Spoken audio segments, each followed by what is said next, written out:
क्या आपने कभी सोचा है कि एक साधारण सा चरवाहा लड़का जिसके हाथों में भेड़ चराने वाली लाठी के सिवा कुछ नहीं था, कैसे एक शक्तिशाली साम्राज्य का सबसे महान राजा बन गया। एक ऐसा राजा जिसका नाम आज भी इतिहास के पन्नों में स्वर्ण अक्षरों में अंकित है और जिसकी कहानी लाखों लोगों को प्रेरणा देती है। यह कहानी है विश्वास, साहस, प्रेम, विश्वासघात और ईश्वर की अद्भुत योजना की। यह कहानी है दाऊद की। अगर आप भी जानना चाहते हैं उस रहस्य को जिसने एक मामूली इंसान को महानायक बना दिया, तो बने रहिए हमारे साथ। और हाँ, आगे बढ़ने से पहले हमारे चैनल को सब्सक्राइब करना और बेल आइकन दबाना न भूलें, ताकि आप ऐसी ही प्रेरणादायक और जीवन बदलने वाली कहानियों से जुड़े रहें। शुरुआत होती है इजराइल के बेतलेहम की शांत पहाड़ियों से, जहाँ एक छोटा लड़का दाऊद अपने पिता यिशै की भेड़ों की देखभाल करता था। उसका जीवन सादगी से भरा था, लेकिन उसके हृदय में ईश्वर के प्रति असीम भक्ति और संगीत के प्रति गहरा प्रेम था। वह अक्सर अपनी वीणा बजाकर यहोवा की स्तुति में गीत गाता था। उस समय इजराइल का राजा शाऊल था, जो ईश्वर की आज्ञाओं से भटक गया था। इसलिए ईश्वर ने भविष्यद्वक्ता शमूएल को यिशै के पुत्रों में से एक नए राजा का अभिषेक करने के लिए भेजा। जब शमूएल ने यिशै के सभी बलवान और सुंदर पुत्रों को देखा, तो उसे लगा कि उनमें से ही कोई अगला राजा होगा। परंतु ईश्वर ने शमूएल से कहा, मनुष्य बाहरी रूप को देखता है, परंतु यहोवा मन को देखता है। तब यिशै ने अपने सबसे छोटे पुत्र दाऊद को बुलाया, जो उस समय भेड़ें चरा रहा था। जैसे ही दाऊद आया, पवित्र आत्मा ने शमूएल को संकेत दिया और उसने दाऊद के सिर पर तेल डालकर उसका अभिषेक किया। उसे इस्राएल के भावी राजा के रूप में चुना। यह एक रहस्य था जो अभी दुनिया की नजरों से ओझल था, एक चिंगारी जो भविष्य में धधकने वाली थी।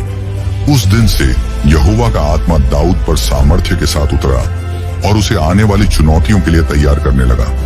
किसी को क्या पता था कि यह चरवाहा लड़का एक दिन फिलिस्तीनियों के सबसे खूंखार योद्धा को धूल चटा देगा और अपने लोगों का नेतृत्व करेगा। उस समय इजराइल और फिलिस्तीनियों के बीच भयंकर युद्ध छिड़ा हुआ था।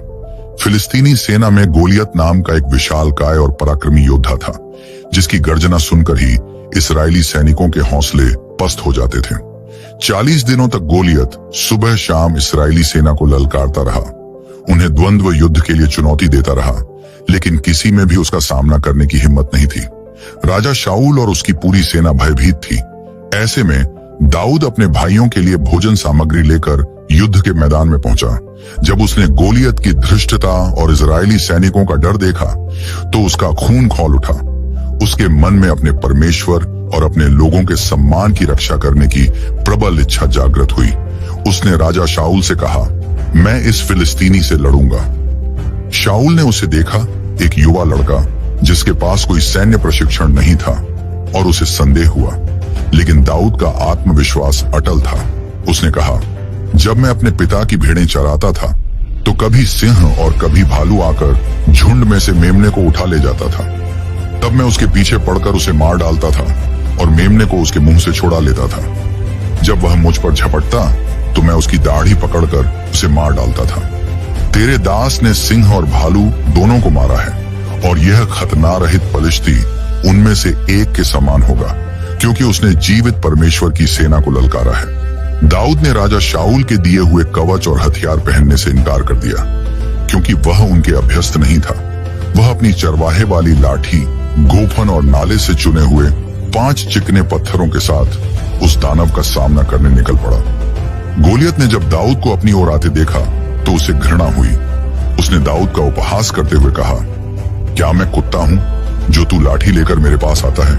लेकिन दाऊद ने निडर होकर उत्तर दिया, तू तलवार, भाला और ढाल लेकर मेरे पास आता है, परंतु मैं सेनाओं के यहोवा के नाम से तेरे पास आता हूं, जो इस्राएल के परमेश्वर की सेना है, जिसको तूने ललकारा है।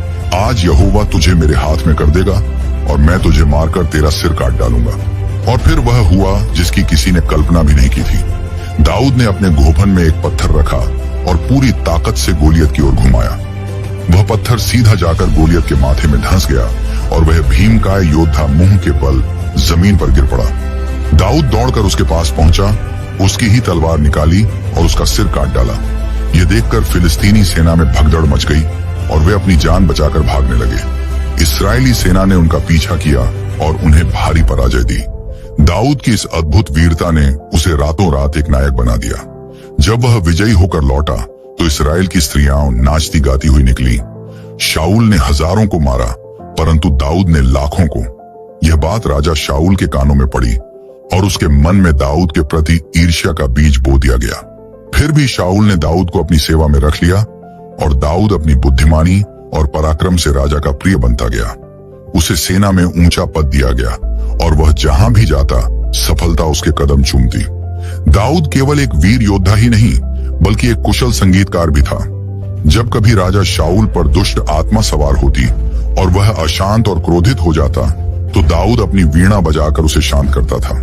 उसकी मधुर धुनें शाऊल के व्यथित मन को सुकून पहुंचाती थीं। इस प्रकार दाऊद ने न केवल युद्ध के मैदान में बल्कि राजा के दरबार में भी अपनी उपयोगिता और वफादारी साबित की।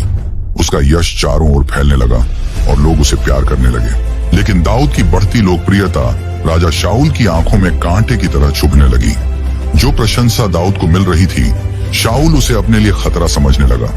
उसके मन में यह डर घर कर गया कि कहीं दाऊद उसका राज्य न छीन ले। ईर्ष्या की आग में जलते हुए शाऊल का व्यवहार दाऊद के प्रति बदलने लगा। एक दिन जब दाऊद राजा के लिए वीणा बजा रहा था, शाऊल ने अचानक अपना भाला दाऊद की ओर फेंका, उसे दीवार में गाड़ देने के इरादे से। लेकिन ईश्वर की कृपा से दाऊद बाल बाल बच गया। यह पहली बार नहीं था जब शाऊल ने दाऊद को मारने की कोशिश की। उसका मन दुष्टता और संदेह से भर गया था। वह हर समय दाऊद को शक की निगाह से देखता और उसे खत्म करने के मौके तलाशता रहता। उसने दाऊद को खतरनाक सैन्य अभियानों पर भेजा, इस उम्मीद में कि वह मारा जाएगा, लेकिन हर बार दाऊद विजयी होकर लौटा। शाऊल की बेटी मीकल दाऊद से प्रेम करती थी और शाऊल ने इस विवाह के लिए एक शर्त रखी, 100 फिलिस्तीनियों के खलड़ी। शाऊल की मंशा थी कि दाऊद इस प्रयास में मारा जाए, लेकिन दाऊद 200 फिलिस्तीनियों को मारकर उनके खलड़ी ले आया। शाऊल की ईर्ष्या और घृणा दिन प्रतिदिन बढ़ती जा रही थी और दाऊद का जीवन लगातार खतरे में था। एक समय का प्रिय संगीतकार और वीर योद्धा अब राजा की नजरों में सबसे बड़ा दुश्मन बन चुका था। यह वह समय था जब दाऊद को अपनी जान बचाने के लिए भागना पड़ा। इस मुश्किल और खतरनाक समय में दाऊद को एक सच्चा और वफादार दोस्त मिला, शाऊल का अपना बेटा योनाथन। योनाथन का हृदय दाऊद के हृदय से जुड़ा हुआ था और वह दाऊद से अपने प्राणों के समान प्रेम करता था। योनाथन जानता था कि उसका पिता दाऊद के प्रति अन्याय कर रहा है और उसे मार डालना चाहता है। उसने कई बार अपने पिता को समझाने की कोशिश की, लेकिन शाऊल का मन नहीं बदला। योनाथन ने दाऊद को अपने पिता के षड्यंत्रों से आगाह किया और उसकी जान बचाने में मदद की। दोनों ने एक दूसरे के साथ वाचा बांधी, एक अटूट मित्रता की शपथ ली जो पीढ़ी दर पीढ़ी बनी रहने वाली थी। एक प्रसिद्ध घटना में जब शाऊल ने दाऊद को मारने की योजना बनाई तो योनाथन ने एक गुप्त संकेत के माध्यम से दाऊद को चेतावनी दी। वह तीर चलाने के बहाने मैदान में गया और अपने सेवक को तीर लाने भेजा। जिस तरह से उसने तीर चलाए और जो बातें उसने अपने सेवक से कही, वह दाऊद के लिए संकेत था कि उसे तुरंत भाग जाना चाहिए, क्योंकि राजा का क्रोध शांत नहीं हुआ है। योनाथन ने दाऊद से छिपकर मुलाकात की और दोनों मित्र भारी मन से एक दूसरे से विदा हुए, यह जानते हुए कि शायद वे फिर कभी न मिल पाए। योनाथन ने दाऊद से कहा, जा कुशल से रहा। जो वाचा हम दोनों ने यहोवा के नाम से खाई है कि यहोवा मेरे और तेरे बीच और मेरे वंश और तेरे वंश के बीच सदा साक्षी रहे, वह पूरी हो। ये मित्रता पवित्र ग्रंथों में सबसे गहरी और निस्वार्थ मित्रता के उदाहरणों में से एक है, जो दिखाती है कि सच्चा प्रेम और वफादारी किसी भी रिश्ते या परिस्थिति से ऊपर होती है। योनाथन का निस्वार्थ प्रेम और साहस दाऊद के लिए एक बड़ा सहारा था जब वह अपने सबसे कठिन दौर से गुजर रहा था। राजा शाऊल के प्रकोप से बचने के लिए दाऊद को लगातार एक स्थान से दूसरे स्थान पर भागना पड़ा। उसका जीवन एक भगोड़े का जीवन बन गया था। वह जंगलों, गुफाओं और सुनसान इलाकों में छिपता फिरता था। इस कठिन समय में भी अनेक लोग दाऊद के साथ आ मिले, जो शाऊल के शासन से असंतुष्ट थे या दाऊद की वीरता और नेतृत्व क्षमता से प्रभावित थे। धीरे धीरे उसके पास लगभग 600 लोगों की एक छोटी सी सेना जमा हो गई। यह निर्वासन का समय दाऊद के लिए परीक्षाओं और कठिनाइयों से भरा था, लेकिन साथ ही यह उसके चरित्र को और भी मजबूत बना रहा था। उसने कई बार शाऊल को मारने का अवसर पाया, लेकिन उसने ऐसा नहीं किया।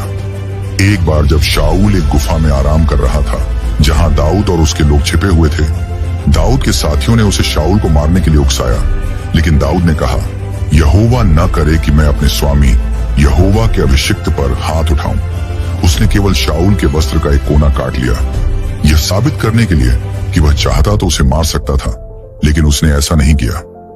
एक और अवसर पर दाऊद रात के अंधेरे में शाऊल के शिविर में घुस गया। जब राजा और उसके सैनिक गहरी नींद में सो रहे थे, उसने शाऊल के सिरहाने से उसका भाला और पानी का पात्र उठा लिया, लेकिन उसे कोई हानि नहीं पहुंचाई। इन घटनाओं से पता चलता है कि दाऊद के मन में ईश्वर के अभिषिक्त के प्रति कितना सम्मान था और वह प्रतिशोध लेने के बजाय ईश्वर के न्याय पर भरोसा रखता था।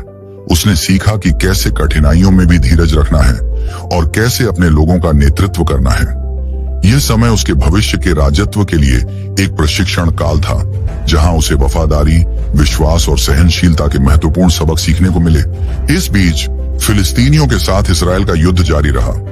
गिलबो पर्वत पर एक भयंकर युद्ध हुआ, जिसमें इस्राएली सेना की बुरी तरह हार हुई।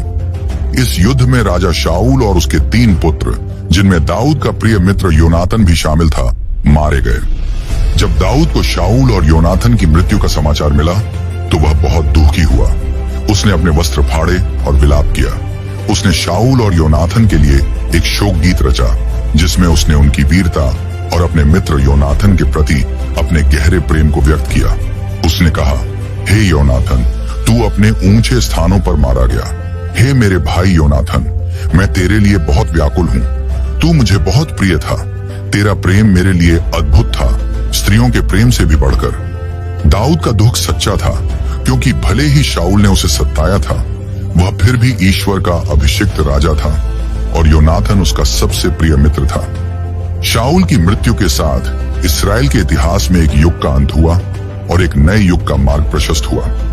वह व्यक्ति जिसे वर्षों पहले गुप्त रूप से राजा अभिषिक्त किया गया था, अब अपने भाग्य को पूरा करने के करीब था। ईश्वर की योजना अपने समय पर पूरी हो रही थी और दाऊद को अब उस भूमिका को निभाना था जिसके लिए उसे चुना गया था। निर्वासन और कठिनाइयों के दिन समाप्त होने वाले थे और एक नए अध्याय की शुरुआत होने वाली थी। शाऊल की मृत्यु के बाद दाऊद हेब्रोन गया, जहां यहूदा के लोगों ने उसे अपना राजा अभिषिक्त किया।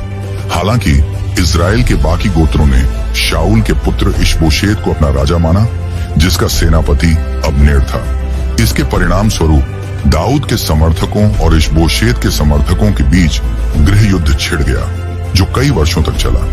इस दौरान दाऊद की शक्ति बढ़ती गई, जबकि इशबोशेत का पक्ष कमजोर होता गया। अंततः अब्नेर ने पाला बदलकर दाऊद का साथ देने का फैसला किया, लेकिन दाऊद के सेनापति योआब ने धोखे से अब्नेर की हत्या कर दी। कुछ समय बाद इशबोशेत की भी उसके अपने ही 2 सेनापतियों द्वारा हत्या कर दी गई, जिन्होंने सोचा था कि इससे दाऊद प्रसन्न होगा। लेकिन दाऊद ने उन हत्यारों को दंडित किया, क्योंकि उसने निर्दोष रक्तपात का समर्थन नहीं किया। इशबोशेत की मृत्यु के बाद इस्राएल के सभी गोत्रों के पुरनिये हेब्रोन में दाऊद के पास आए। उन्होंने दाऊद से कहा, देख, हम तेरे ही हाड़ मांस हैं। पहले भी जब शाऊल हम पर राजा था, तब भी तू ही इस्राएल को ले जाता और ले आता था, और यहोवा ने तुझसे कहा था, तू मेरी प्रजा इस्राएल का चरवाहा होगा और तू इस्राएल पर प्रधान होगा। तब उन्होंने दाऊद के साथ वाचा बांधी और दाऊद को पूरे इस्राएल का राजा अभिषिक्त किया गया। उस समय दाऊद 30 वर्ष का था और उसने 40 वर्षों तक राज्य किया। 7 साल 6 महीने हेब्रोन में यहूदा पर और 33 साल यरूशलेम में पूरे इस्राएल और यहूदा पर। एक चरवाहा लड़का जिसे ईश्वर ने चुना था, अब अपने लोगों का एकमात्र शासक बन गया था। यह ईश्वर की प्रतिज्ञा की पूर्ति थी। राजा बनने के बाद दाऊद के सामने सबसे बड़ी चुनौतियों में से एक थी एक ऐसी राजधानी स्थापित करना जो सभी 12 गोत्रों को एकजुट कर सके। उस समय यरूशलेम, जिसे पहले यबूस कहा जाता था, यबूसियों के कब्जे में था। यह एक अत्यंत दुर्जय शहर था, जो ऊंची दीवारों और दुर्गम पहाड़ियों से घिरा हुआ था। यबूसियों को अपने शहर की सुरक्षा पर इतना घमंड था कि उन्होंने दाऊद का मजाक उड़ाते हुए कहा कि अंधे और लंगड़े भी उसे शहर पर कब्जा करने से रोक देंगे। लेकिन दाऊद एक कुशल योद्धा और रणनीतिकार था। उसने हार नहीं मानी।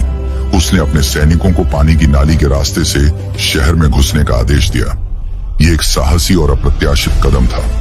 योआब, जो बाद में दाऊद का प्रमुख सेनापति बना, इस आक्रमण का नेतृत्व करने वालों में से एक था।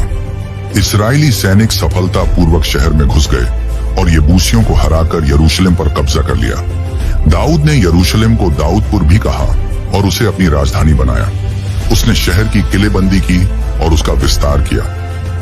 दाऊद ने एक भव्य जुलूस का आयोजन किया, जिसमें इजराइल के हजारों लोग नाचते गाते हुए संदूक को ले आए। जब संदूक यरूशलेम पहुंचा तो दाऊद ने पूरे मन से यहोवा के सामने नृत्य किया, अपने राजसी वस्त्रों को छोड़कर एक एफोद पहनकर। उसकी पत्नी मीकल ने इसे अनुचित समझा और उसका उपहास किया, लेकिन दाऊद ने उत्तर दिया कि वह यहोवा के सामने और भी दीन होगा।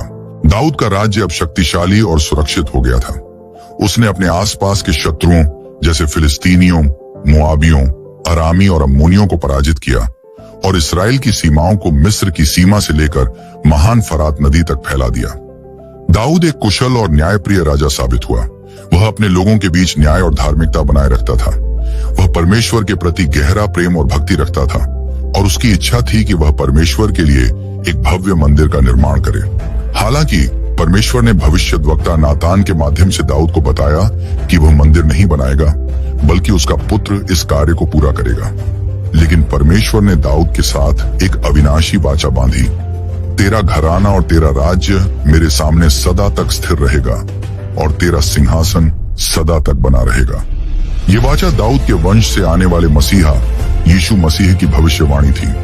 अपने जीवन के बाद के वर्षों में दाऊद को कुछ व्यक्तिगत और पारिवारिक त्रासदियों का भी सामना करना पड़ा। उसकी एक गलती ने उसे और उसके परिवार को भारी कीमत चुकाने पर मजबूर किया, जब उसने बतशेबा के साथ पाप किया और उसके पति उरिय्याह को मरवा दिया। इस पाप के लिए परमेश्वर ने उसे दंडित किया और उसके घर में तलवार कभी नहीं हटी। उसके बेटों के बीच संघर्ष, विश्वासघात और अंततः एक बेटे अबशालोम का विद्रोह, जिसने दाऊद को यरूशलेम से भागने पर मजबूर कर दिया, उसके जीवन के दुखद अध्याय थे। दाऊद को इन सभी मुश्किलों और दुखों से गुजरना पड़ा, लेकिन उसने हमेशा परमेश्वर की दया और क्षमा पर भरोसा रखा। उसने अपने पापों का पश्चाताप किया और परमेश्वर के सामने नम्र रहा। अपने बुढ़ापे में दाऊद ने अपने पुत्र सुलेमान को अपना उत्तराधिकारी घोषित किया। उसने सुलेमान को मंदिर बनाने की योजनाएं और सामग्री सौंपी और उसे परमेश्वर के मार्गों पर चलने की सलाह दी। लगभग 70 वर्ष की आयु में दाऊद ने इजराइल पर 40 वर्षों तक शासन करने के बाद अंतिम सांस ली। उसे दाऊदपुर यानी यरूशलेम में दफनाया गया। दाऊद की कहानी एक चरवाहे लड़के से शुरू होकर एक महान राजा बनने तक की यात्रा है, जो विश्वास, साहस, प्रेम, पश्चाताप और परमेश्वर की अद्भुत योजना को दर्शाती है। उसने गलतियां की, लेकिन उसने हमेशा परमेश्वर का दिल ढूंढा और उसकी इच्छा पूरी की। यही कारण है कि उसे परमेश्वर के मन के अनुसार पुरुष कहा गया। उसकी विरासत युगों तक जीवित रही और उसका नाम इजराइल के सबसे महान राजाओं में से एक के रूप में अमर हो गया। दाऊद ने सिर्फ एक राज्य का निर्माण नहीं किया, बल्कि एक ऐसी विरासत छोड़ी जो आज भी लाखों लोगों को परमेश्वर पर भरोसा रखने और उनके मार्ग पर चलने के लिए प्रेरित करती है, चाहे जीवन में कितनी भी चुनौतियां क्यों ना आए। तो दोस्तों, दाऊद की यह कहानी हमें क्या सिखाती है? यह हमें बताती है कि सच्चा साहस और सफलता बाहरी ताकत में नहीं, बल्कि परमेश्वर पर अटूट विश्वास में है। दाऊद ने हमें सिखाया कि गलतियां करना मानवीय है, लेकिन उनसे सीखना और पश्चाताप करना दिव्य है। उसकी कहानी हमें याद दिलाती है कि हमारी पृष्ठभूमि चाहे जो भी हो, परमेश्वर की योजना हमारे जीवन के लिए बड़ी और अद्भुत हो सकती है। क्या आप भी दाऊद की तरह अपने जीवन में परमेश्वर के अद्भुत कामों को देखना चाहते हैं? अगर हाँ, तो इस कहानी से प्रेरणा लें, अपने विश्वास को मजबूत करें और अपने जीवन में आने वाली हर चुनौती का सामना दाऊद के समान साहस और ईश्वर पर भरोसे के साथ करें। क्योंकि जब आप परमेश्वर के साथ चलते हैं, तो कोई भी गोलियत आपको रोक नहीं सकता।